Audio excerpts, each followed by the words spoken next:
All right, let's dive right in. Today we're talking about something, well, something pretty genius. It's an educational program that takes on that universal challenge, the messy kids' room.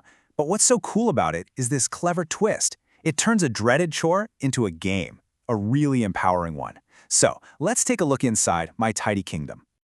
You know that moment, right? Every parent, every kid has lived this, that desperate, frantic search for that one specific toy, the one they absolutely cannot live without. And of course, it's buried under a mountain of everything else. It's pure frustration.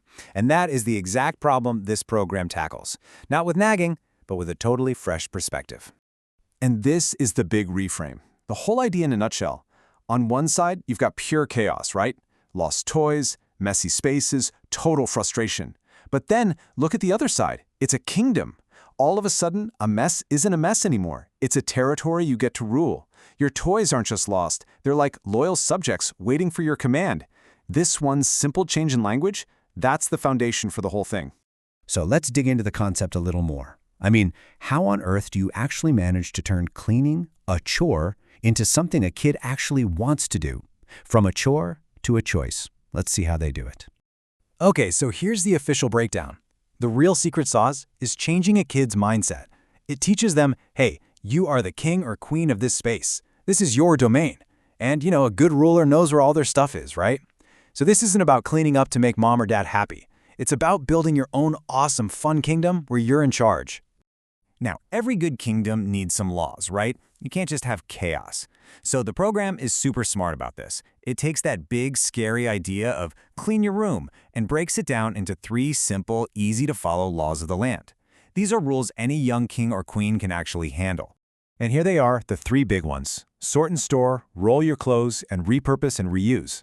They're super concrete, really easy to remember, and honestly, they just work. So let's break them down one by one. Okay, first up, sort and store.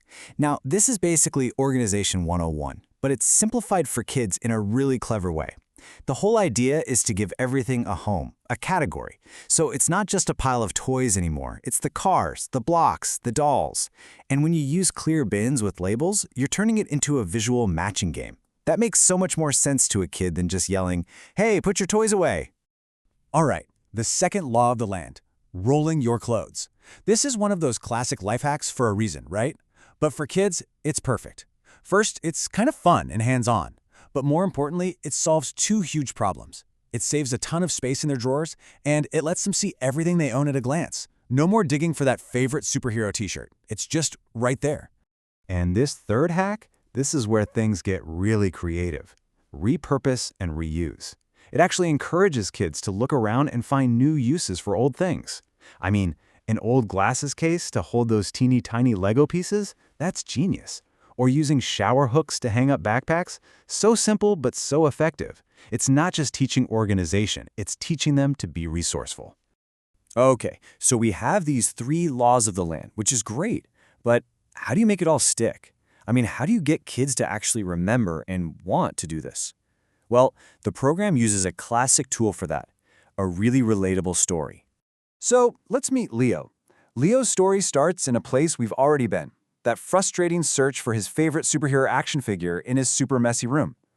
By kicking things off with a character who has the exact same problem as the kids listening, it creates this instant connection. They get it. They've been there. And then, of course, comes the happy ending. After Leo learns how to organize his tidy kingdom, his problem is totally solved. But here's the most important part, the payoff. He can find his superhero for playtime super fast. It directly connects the chore of organizing to the reward of more fun.